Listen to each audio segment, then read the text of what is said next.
Fala aí pessoal, professor Lucas Bueno aqui. E essa é a segunda parte do nosso vídeo sobre o uso do JUnit. Neste vídeo nós vamos continuar explorando as funções aqui do JUnit que nós podemos utilizar para realizar testes unitários, tá certo? Então vamos lá.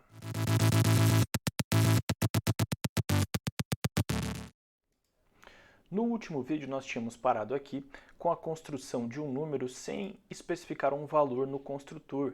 E aí na sequência nós executamos os testes assert_equals e assert_equals chamando a verificação de se aquele número é par e também a verificação de se aquele número é ímpar. E aí eu vou rodar novamente aqui os testes e a gente viu que todos esses testes passavam, o que é estranho, já que a gente não inicializou o valor aqui da nossa classe number.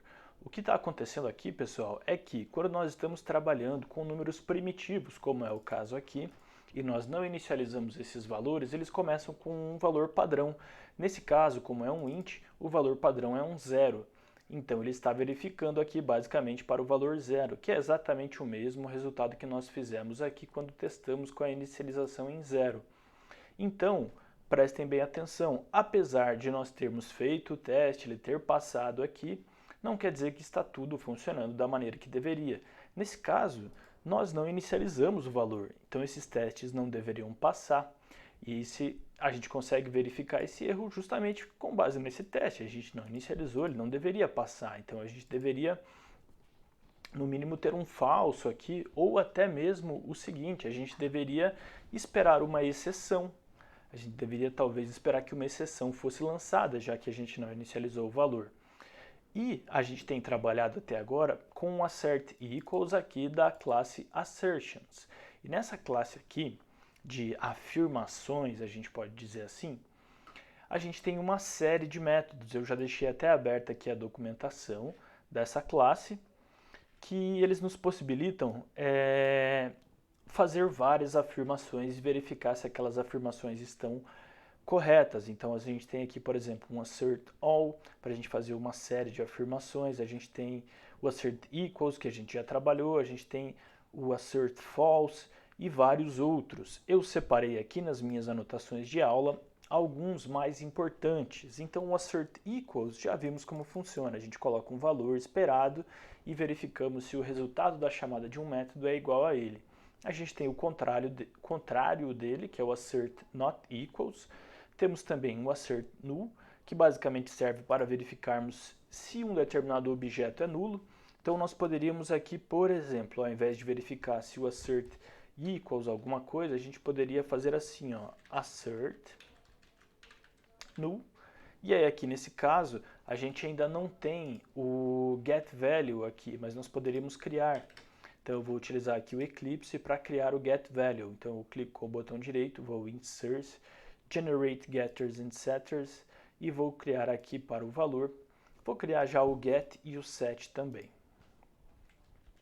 Reorganizei o código aqui e agora a gente já pode fazer assim, ó, number.getValue. E aí assim a gente verificaria se o valor aqui é nulo. Ele deu erro aqui porque a gente ainda não fez a importação. Então basta que a gente faça a importação aqui, ou a gente poderia também, por exemplo, importar. Aqui ele está fazendo a importação estática, mas nós poderíamos fazer assim. Aqui, ó, salvei esse cara e aí a gente importou agora todos os métodos aqui que nós podemos utilizar, tá? Então são todos os métodos estáticos aqui. Agora a gente já pode utilizar o assert null e verificar. Então para rodar apenas esse teste, venho aqui na assinatura do método e aí posso clicar com o botão direito e pedir para rodar apenas ele, para a gente ver o que vai acontecer. Então ele falhou, significa que o getValue aqui não é nulo. Claro, a gente acabou de falar isso, né? Ele começa com zero. E aí a gente já tem esse pequeno problema para corrigir, já que a gente poderia dizer que em um determinado momento nós não vamos inicializar o valor do número e nós não queremos que ele inicialize com um valor padrão. Nesse caso, a gente poderia, para fazer essa correção, a gente poderia refatorar aqui, ó. Ao invés de usar o tipo primitivo int, nós poderíamos utilizar o tipo integer. Integer, acho que é a maneira correta de se falar. Também não tem muita importância, é o tipo inteiro aqui. No momento que eu salvei, ele não deu nenhum erro. Até mesmo aqui no getValue ele está fazendo a conversão automática, mas nós poderíamos aqui colocar o mesmo tipo para ficar mais correto ainda. A mesma coisa no setValue e aqui no construtor. Então agora utilizando o tipo inteiro, a gente consegue já trabalhar um pouquinho melhor. Nesse caso aqui agora a gente vai criar um number vazio, a gente não vai inicializar o value e ele deve ser nulo. E aí sim a gente consegue rodar esse teste. A gente vai fazer um assert null e verificar se o getValue é nulo. Vamos ver lá?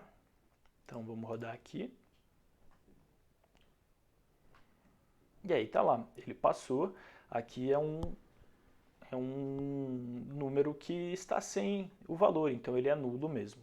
A gente tem também aqui, deixa eu voltar para as minhas anotações, uma outra chamada interessante ali dessa classe assert de afirmações, é a classe assertions, na verdade. O assert throws, onde nós verificamos se uma determinada exceção é lançada. No caso de tendo um número nulo, nós, por exemplo, chamarmos um isEven ou um isOdd.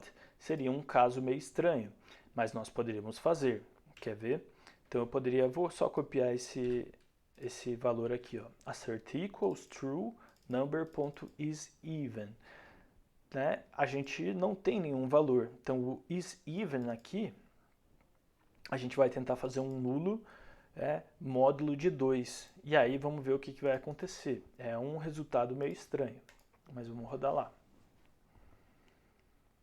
Então ele não passou, tá? Que é o esperado mesmo. E aí prestem atenção também que a gente pode, no mesmo caso de teste aqui, misturar ali vários tipos de afirmações. Então primeiro a gente verifica se é nulo, se ele passa, depois a gente tentou fazer um assert equals, e agora a gente pode modificar ele aqui para a utilização do assert throws. Então a gente vai verificar se uma determinada exceção é lançada, que nesse caso eu acho que seria o esperado mesmo. Então nesse caso a gente poderia talvez lançar aqui um null pointer exception. E aí a gente coloca assim, ó, o ponto class. A gente diz que quando nós chamarmos um determinado método, nós esperamos que seja lançada esta exceção aqui, desta classe. E aí o erro que está dando aqui é porque a gente não fez aqui a importação.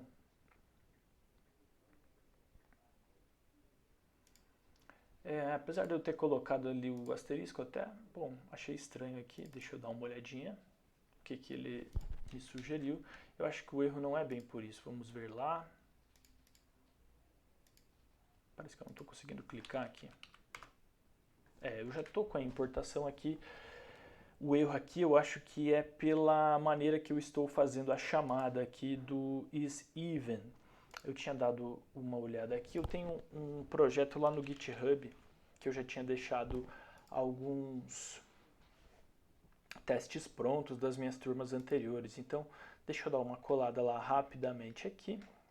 Aqui, ó, projetos de teste, porque eu acho que é a chamada ali que é um pouquinho diferente. Aqui, teste, também número.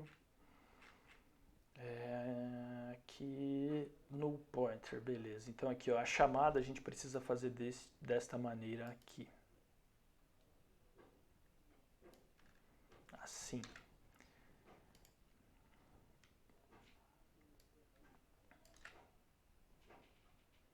Nesse caso aqui a gente vai ter um isEven, tá bom?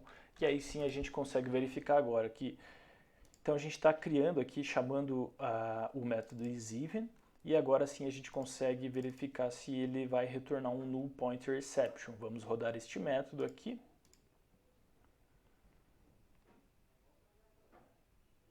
E ele passou, então realmente foi lançado um null pointer exception quando nós chamamos aqui o number.isEven.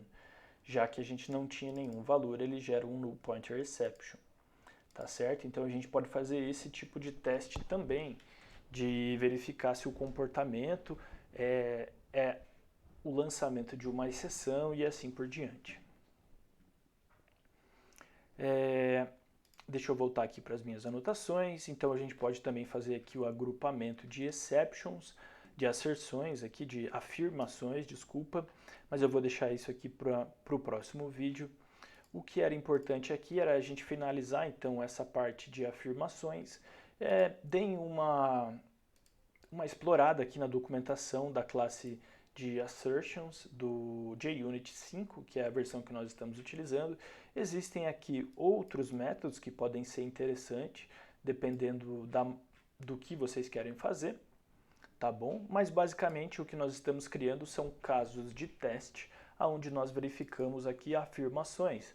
Se, por exemplo, é nulo, se vai ser lançada uma exceção, se o resultado vai ser X ou Y, e aí a gente vai criando vários testes para garantir o máximo possível que a nossa classe, que os métodos da nossa classe estão funcionando corretamente. Tá certo? Então por esse vídeo era isso e até o próximo vídeo. Valeu!